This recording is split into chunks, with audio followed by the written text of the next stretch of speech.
Este podcast é uma produção Reverber.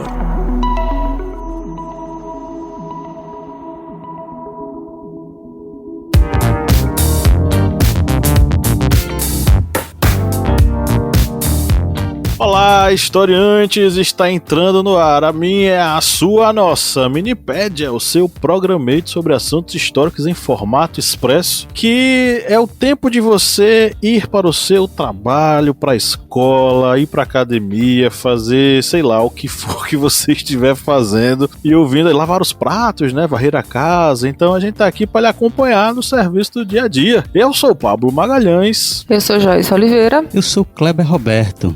E já lembrando aqui, para vocês darem as 5 estrelas aí no seu agregador de podcasts. E também compartilhar e também seguir aqui o Historiante. A gente tá aqui mais uma vez reunido porque hoje é o segundo episódio da Minipédia do ano de 2023. E hoje, nesse segundo episódio, vamos falar sobre os indígenas e a Inquisição Portuguesa aqui no Brasil. E os principais pontos para a gente entender, né?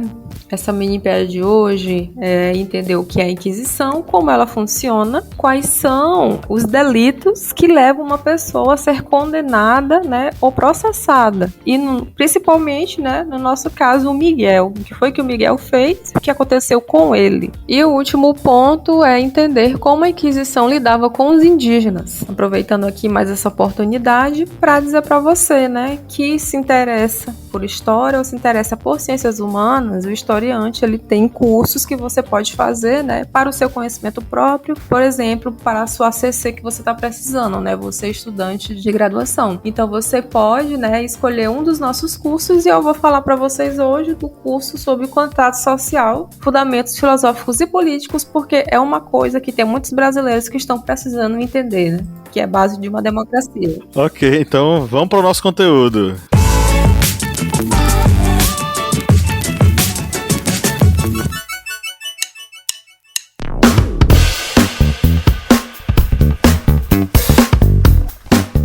Camarada Kleber Roberto, qual é o seu aplicativo preferido para ouvir podcast? O meu aplicativo é o Orelo, porque ele é leve, fácil de utilizar e você pode encontrar todos os podcasts da família Historiante lá no Orelo. E a cada play que você dá lá nos podcasts, o Orelo vai estar fazendo uma contribuição simbólica para o historiante. Então, baixe o aplicativo e faça aquela maratona nos nossos podcasts.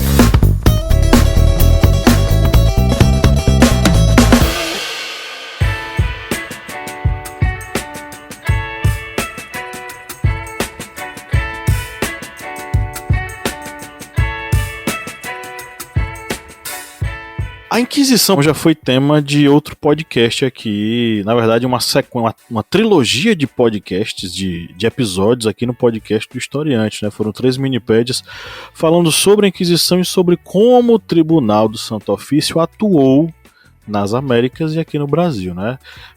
A Inquisição Portuguesa ela vai ser instituída por meio da bula papal de 1536 do Papa Paulo III. Ele vai atender uma solicitação de Dom João III, rei de Portugal, para que houvesse a autorização da instituição do Tribunal do Santo Ofício português. A bula foi assinada em 1536, né? Só que, de fato, o tribunal só vai ser instituído 5 meses depois, no dia 22 de outubro, que vai ter, inclusive, uma cerimônia de publicação na Catedral de Évora. Vai estar lá, o pessoal vai chegar na praça principal, vai ler a bula papal, vai, de fato, fazer uma solenidade para a abertura dos trabalhos da Inquisição em território português. Desde o início, a alegação que era utilizada para o estabelecimento dessa Inquisição portuguesa era o de que as heresias estavam crescendo muito entre os cristãos novos em Portugal. Cristão novo é justamente aquele indivíduo que havia se convertido recentemente ao cristianismo, em sua esmagadora maioria, entenda-se judeus. Muito embora a alçada da Inquisição estivesse ligada necessariamente a crimes contra a fé, e aí prática do judaísmo, do maometismo, do protestantismo, do molinismo, do deísmo, críticas aos dogmas e por aí vai, e inclusive estivessem contemplados, né, os delitos previstos contra a moral cristã e os bons costumes, e aí entenda, bigamia, sodomia, feitiçaria, etc. e tal, o objetivo principal da Inquisição Portuguesa era mesmo perseguir e punir as práticas de judaísmo entre os cristãos, né? O crescimento do cristianismo em Portugal estava associado à conversão forçada de judeus, que haviam sido banidos da Espanha pelos reis católicos, né? O Tribunal do Santo Ofício, ele ao mesmo tempo em Portugal, ele vai ser régio, mantido pelo rei, e eclesiástico, mantido pela igreja. Mas a gente vai notar um controle muito forte de Roma, principalmente no século XVII, em relação à Inquisição portuguesa. Isso vai gerar algumas brigas, alguns conflitos entre a coroa de Dom João IV, né, e o poder eclesiástico ligado à Inquisição em Portugal. E vai estar muito ligada à disputa entre Espanha e Portugal pela primazia, né, em relação aos domínios ultramarinos, além-mar, ou seja, nas Américas. É inclusive nesse momento que vai ter a questão da sucessão da coroa portuguesa, que vai cair nas mãos da monarquia espanhola. É o momento em que vai acontecer a tal da União Ibérica. Nessa relação, né, que vai ser estabelecida do Santo Ofício em Portugal, a gente vai ter a instalação do Santo Ofício entre 1536 e 1605, e ele vai atuar até o século XVIII, início do século XIX, acusando, perseguindo e prendendo diversas pessoas. Esse Tribunal do Santo Ofício ele vai estar muito preocupado com essas práticas judaizantes, mas o Império Português era muito grande. E em vários locais do Império Português, a atuação do Santo Ofício ele foi de acordo com a realidade local. Por exemplo, no Brasil, existia uma grande diversidade cultural da população brasileira. E é justamente aí que a gente vai ver uma atuação da Inquisição de uma forma um tanto diferenciada. E aí, né, o que é que a Inquisição ela está procurando, né, quando ela faz as visitações, né? No nosso caso aqui, no Brasil, a gente não teve um tribunal, né? As pessoas presas pela Inquisição e processadas eram remetidas, né, a Lisboa, aos cárceres de Lisboa. E aí, para falar de uma forma mais exata, né, a gente teve uma visitação entre 1595 e 1598, que passou pela Paraíba, Pernambuco e Bahia. E aí nós tivemos outra visitação, que foi a última, em 1760, que passou pelo Pará e por onde eu falo, né, passou aqui no Maranhão. O que é que ele procurava, né? O que é que eles estavam procurando? Os chamados desvios de fé, né? O que é heresia? É um desvio do cristianismo. E esse desvio do cristianismo, ele podia ocorrer de formas que eram os crimes de fé relacionados, né? Como o Pablo falou, ao judaizar, né?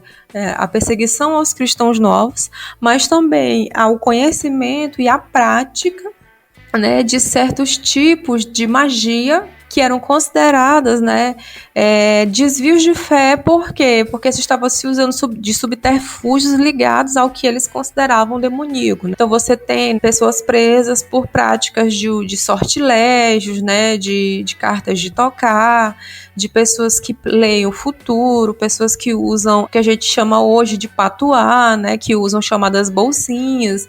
Então essas pessoas elas vão ser denunciadas, e aí a denúncia ela é muito proveniente do controle social, né, das pessoas que estão em volta dessa pessoa que pratica, e eu estou falando de homens e de mulheres também. Há um contexto que é um contexto muito amplo, e por isso também um contexto que é um contexto onde acontecem os sincretismos das práticas, né, africanas, com as práticas indígenas, com a magia, que é a sorcier, né, a magia europeia. Para além disso, a Inquisição também investigava desvios morais, como bigamia, sodomia, que é como se falava sobre, nesse período, né, sobre pessoas que eram homossexuais, que era considerado um crime, né, bestialidade, que eu não vou fazer a definição do que é aqui, né, enfim, mas se você quiser procure na internet. E aí, essa forma desse controle social, né, que a Inquisição procurava ter, porque se estava num período de contra-reforma católica, tentando afirmar o cristianismo através da força, né, desse controle, porque nesse contexto todo social da colônia do império, da monarquia portuguesa, né, ela se estabelece a partir dessa força que é a força da Igreja Católica, que controla, né, o corpo das pessoas, controla o seu fazer. E obviamente nós temos pessoas que saem, né, dessa forma de controle, porque eram seres humanos como nós somos. E dentro do que Joyce falou, a gente lembra que dentro dessa contra-reforma, um dos grupos sociais que eram perseguidos pela Inquisição seria os protestantes. Eles também passariam a ser combatidos. E esse combate não se dava apenas na metrópole, que é no caso Portugal, mas também nas colônias portuguesas, neste vasto império ultramar português. E essa fiscalização também ocorria no Brasil. Como bem lembrado, além dos protestantes, também tem as práticas judaizantes, essa perseguição contra as ditas feitiçarias, esse sincretismo, vamos dizer assim, religioso. E Joyce até falou também sobre a carta de tocar, para quem ficou em dúvida, e essa carta de tocar vai fazer parte de um dos personagens aqui deste podcast. A carta de tocar é um papel que está inserido dentro de uma cultura medieval europeia, em que a pessoa que tivesse essa carta, ela tinha o poder de se proteger contra inimigos e também de conquistar mulheres. Ou seja, digamos, era um coringa aí mágico no bolso de quem importava.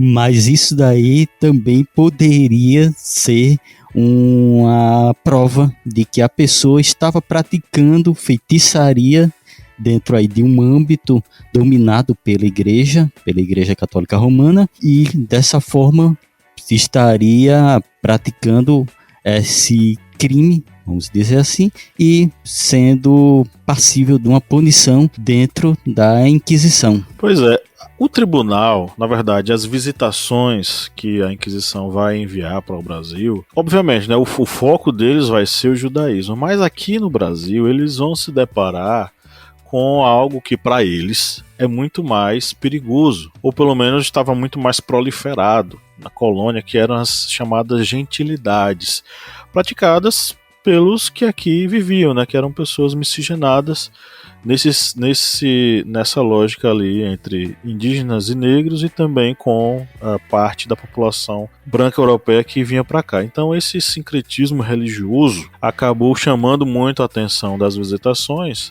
Inclusive tem um trabalho do Ronaldo Weifas que fala sobre um desses casos que talvez seja o mais emblemático da primeira visitação, que foi a Santidade de Jaguaripe, né, que era um movimento religioso com características típicas dessa religiosidade híbrida ou sincrética no sertão do Orobó, aqui no Brasil, que depois foi se fixar no recôncavo baiano. Então, essa prática híbrida, né, ou sincrética que a visitação vai encontrar aqui, ela vai estar muito ligada a uma circularidade cultural típica da população brasileira colonial daquele período, que também pode ser entendida como um movimento de resistência sociocultural a essa dominação colonial. Então, a visitação do Santo Ofício vai acabar intimando, processando diversos desses indivíduos por praticarem gentilidades, né, que é justamente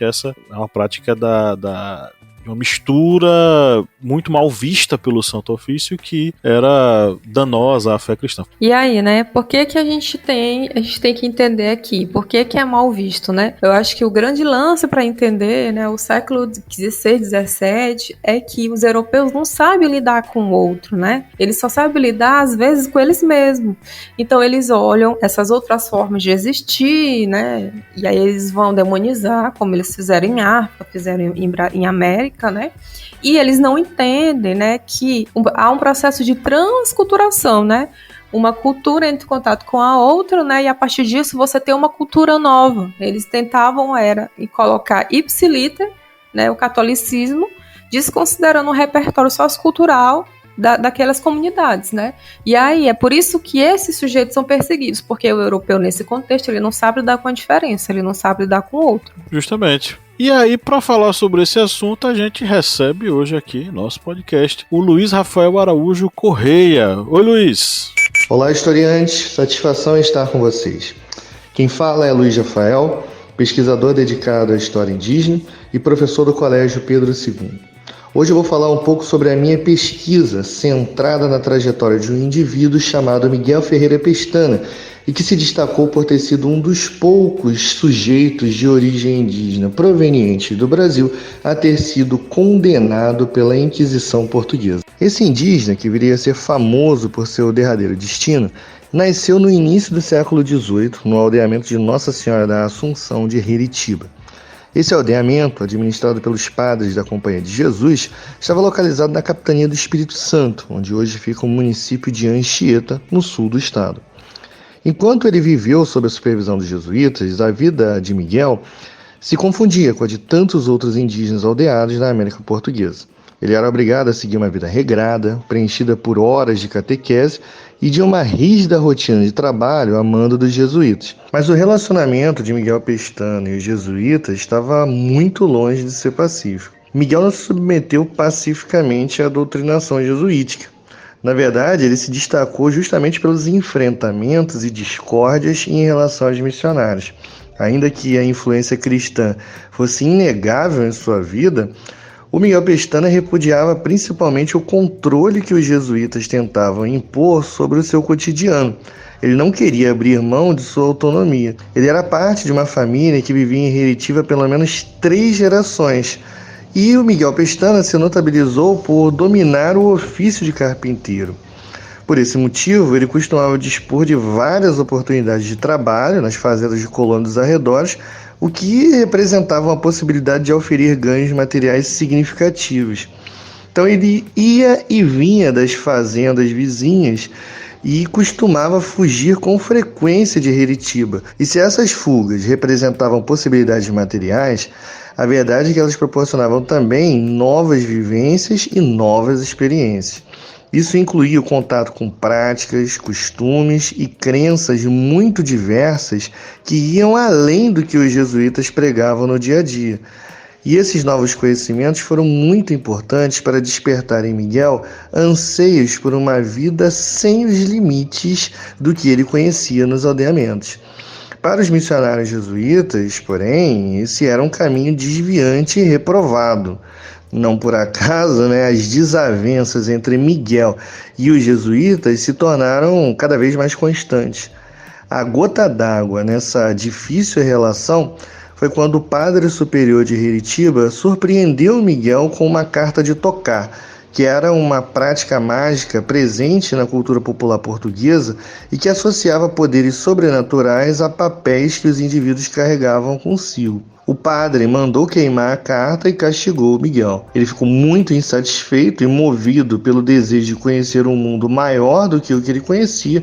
Miguel fugiu definitivamente de Heritiba com sua esposa para nunca mais voltar. Ele atravessou o Espírito Santo, passou pela capitania da Paraíba do Sul e chegou ao Rio de Janeiro, onde se fixou na região do Recôncavo da Guanabara, hoje conhecida como Baixada Fluminense. No Recôncavo, ele adotou o nome de Domingos Pedroso e dizia-se natural de São Paulo. Se no primeiro século de colonização a força de trabalho indígena foi fundamental na capitania do Rio de Janeiro, o que fez com que a população indígena fosse significativa nessa capitania, na segunda metade do século XVII, a Guinada Atlântica, como foi chamada, teve um papel fundamental no redimensionamento econômico do Rio de Janeiro e no maior afluxo de africanos para a capitania. Então, em pouco tempo, os africanos tornaram-se a principal força de trabalho nas propriedades da localidade, reforçando a heterogeneidade étnica e social da região. A mão de obra indígena manteve alguma relevância, motivando inclusive disputas em torno do seu controle no Rio de Janeiro. Esse contingente indígena, que apesar de ser minoritário na região, era significativo e incluía indivíduos de origem muito diversas. Para além dos que eram provenientes de aldeias missionárias, também se faziam presentes indígenas advindos do sertão, os que descendiam de indígenas que já viviam anteriormente naquela localidade e durante algum tempo até mesmo indígenas vinculados ao aldeamento particular na região de Magé. Os indígenas da região do Recôncavo da Guanabara vivenciaram um profundo processo de ressocialização e se viram obrigados a encontrar um lugar na hierarquia social que dominava as freguesias rurais. O cenário que o Miguel Pestana encontrou no Recôncavo da Guanabara era bem diferente, não é, do que ele estava acostumado no Espírito Santo.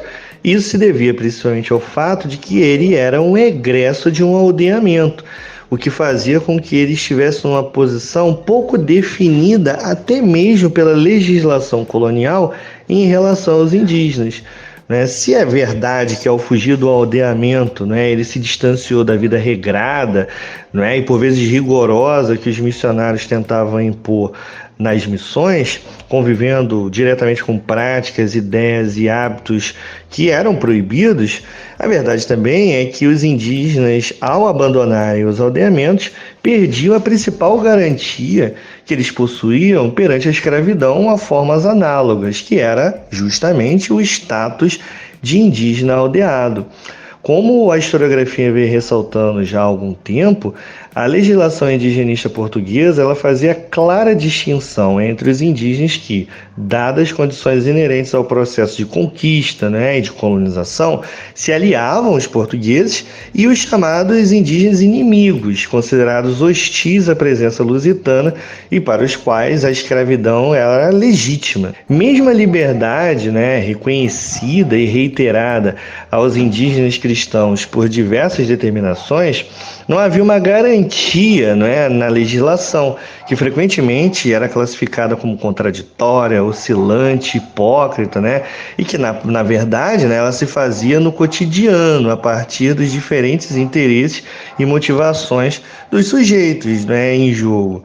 Então, para esses indígenas como o Miguel Pestana, destribalizados, não aldeados e que na prática engrossavam a massa de despossuídos nas freguesias coloniais, a liberdade se dava muito mais por meio de sua afirmação perante a sociedade local do que como um direito assegurado pela legislação. A grande verdade, porém, é que ainda assim, alguns desses indígenas foram capazes de transcender essa posição subalternizada a qual a todo tempo eles eram enquadrados, E é o caso do nosso personagem principal, o indígena Miguel Ferreira Pestana. Perambulando pelo Recôncavo da Guanabara, entre as várias freguesias e vivendo nas senzalas dos colonos que lhe davam trabalho, ele tentou justamente encontrar um lugar nessa sociedade, tentando a todo tempo escapar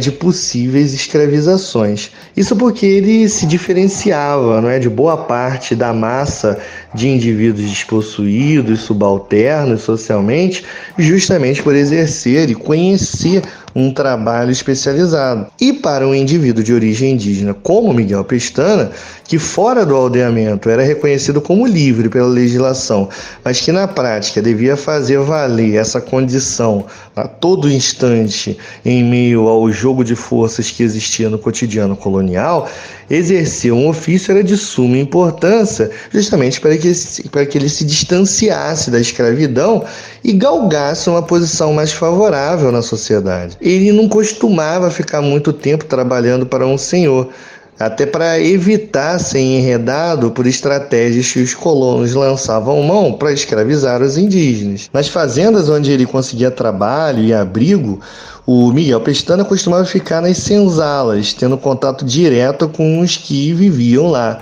E a estreita convivência que o Miguel teve com os cativos e o mundo da escravidão contribuiu para uma profissão que ele passou a exercer no Recôncavo da Guanabara, que foi a de capitão do mato.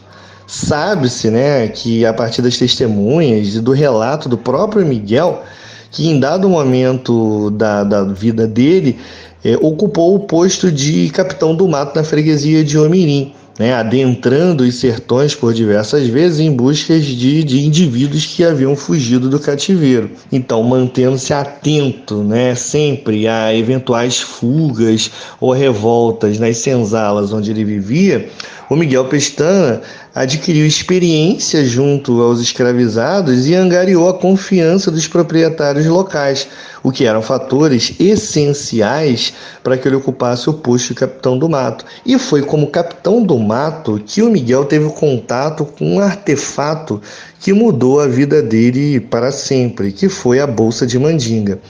Após o Miguel Pestana capturar um negro escravizado que havia fugido, ele obteve uma bolsa de mandinga, que era um item, né, da cultura popular considerado mágico. O Miguel, inclusive, acreditava que essa bolsa de mandinga tinha poderes sobrenaturais, lhe dava boa sorte, sucesso com mulheres e fechava o corpo, né, o protegendo contra facadas e tiros.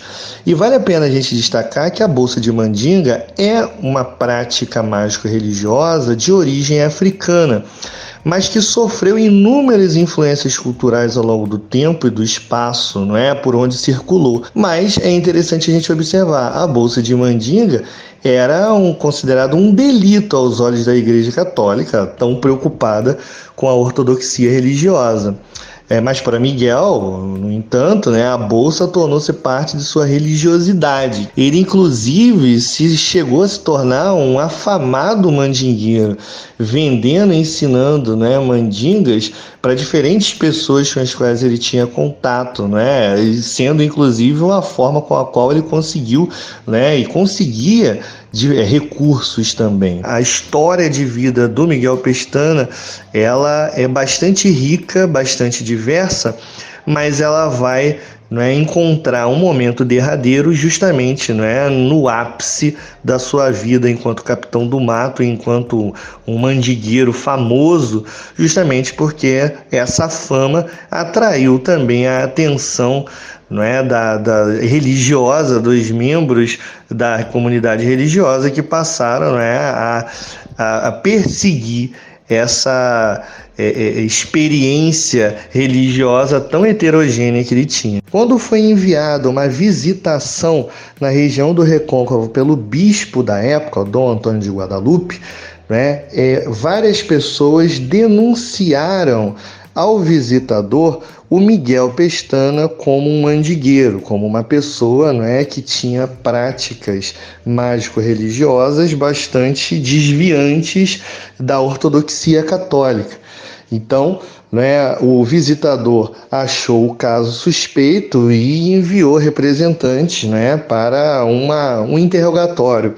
O Miguel, preocupado, tentou se desvencilhar, inclusive tentou resistir a esse interrogatório, mas não conseguiu, acabou sendo preso e daí se inicia o seu processo inquisitorial.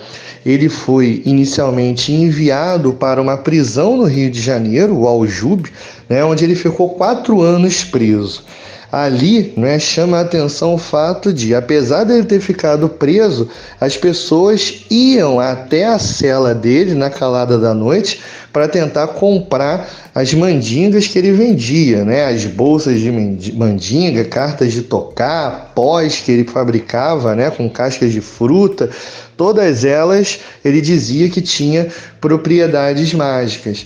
Então, para que eu compusesse essa pesquisa, né, o processo inquisitorial do Miguel Pestana foi muito importante, né, porque ela contém todas essas informações, inclusive com os pontos, né, da trajetória em que ele é processado. Do Aljube do Rio de Janeiro, ele é conduzido para os cárceres secretos da Inquisição, né? E ali ele passa por interrogatórios muito duros, né? Chegando a ser, né, torturado, chegando, né, a experimentar, né, as várias torturas e interrogatórios pesados que os inquisidores faziam, sempre tentando enquadrar o réu como uma pessoa que tinha pacto com um demônio.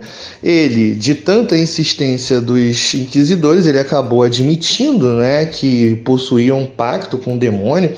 Ele dizia que passou a dizer, né, depois das torturas, que via o demônio, mas é interessante que o demônio que ele dizia ver guarda uma relação com a imagem do demônio que os jesuítas traduziram para o entendimento indígena.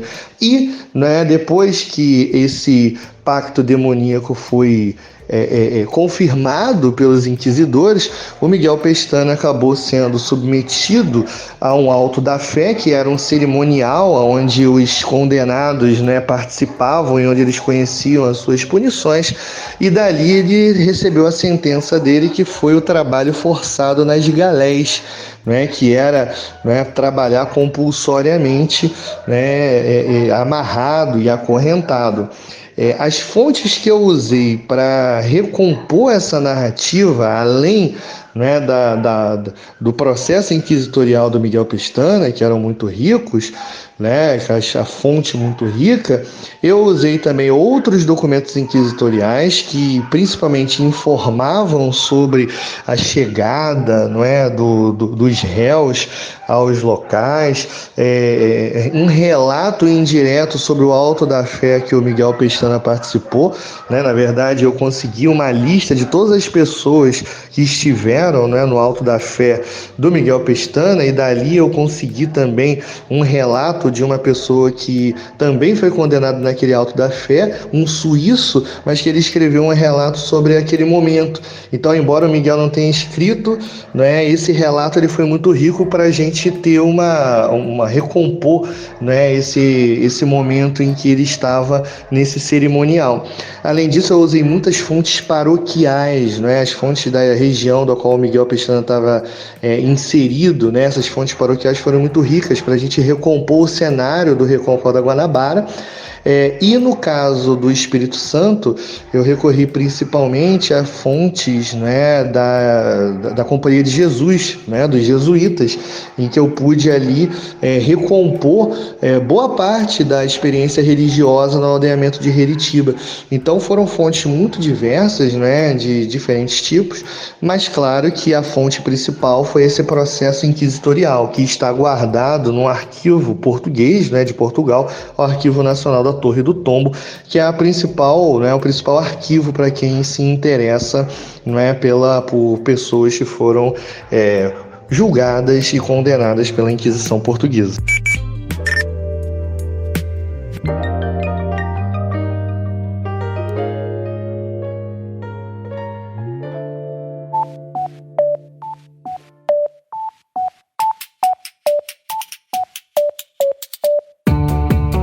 Joyce Oliveira, quem acompanha o Historiante há um bom tempo, já curte o conteúdo, pode nos ajudar a manter o projeto, né? Senhor, pode sim. Quem quiser ajudar, né, a gente do Historiante a continuar produzindo esse conteúdo maravilhoso, pode ir lá no nosso apoia.se. Aí vai se tornar nosso apoiador e vai ter acesso a conteúdos exclusivos, a cursos que a gente produz para os nossos apoiadores, né, a materiais didáticos, vai também ter sorteios de livros, enfim, né? Tem podcast secreto, ou seja, vai ter um mundo novinho, exclusivo para quem for, né, aquela pessoa maravilhosa que resolver apoiar o Historiante. E o endereço qual é? apoia.se/historiante. O link tá na descrição desse episódio.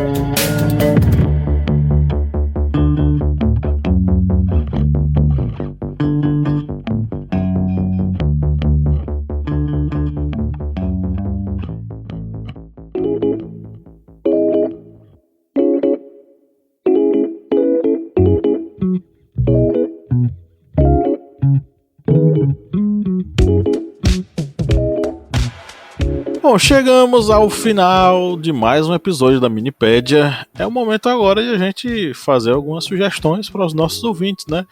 Eu vou mandar logo um aqui, né? Leiam o livro Feitiço Caboclo, o Índio Mandingueiro Condenado pela Inquisição, do nosso querido convidado de hoje, Luiz Rafael Araújo Correia. Um livro muito interessante que, a partir da trajetória história de vida de Miguel Pestana, a gente vai entendendo a atuação da Inquisição, seus braços aqui no Brasil, e principalmente a relação que a Inquisição estabelecia com esses indígenas que não se encaixavam no padrão europeu de culto e de fé que eles esperavam encontrar, o que eles desejavam, né? E aí, meus amigos, o que é que vocês querem sugerir aí e indicar para os nossos ouvintes? Eu vou sugerir um clássico para quem estuda Inquisição, né? Que é um clássico atemporal, que é do Arnaldo Vanfas, Trópico dos Pecados, Moralidade, Sexualidade e Inquisição no Brasil Colonial, que é um livro fantástico. Eu vou fazer aqui um bom jabá para o próprio historiante, que é da nossa trilogia que fizemos sobre a Inquisição, e o primeiro episódio é Feitiçaria e Inquisição na Idade Moderna, o segundo episódio é Processos e Personagens da Inquisição, e o terceiro episódio é a Inquisição nas Américas. Aí vocês veem como tem tanto material e como é, digamos, rica a história da Inquisição.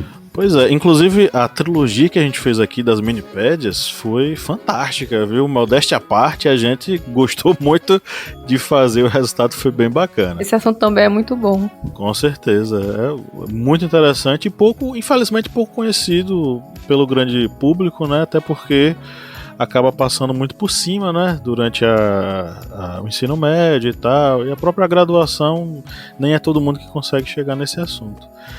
Mas é isso, ficamos por aqui, um grande abraço e tchau, tchau. Tchau, gente, até. Valeu, pessoal, até mais.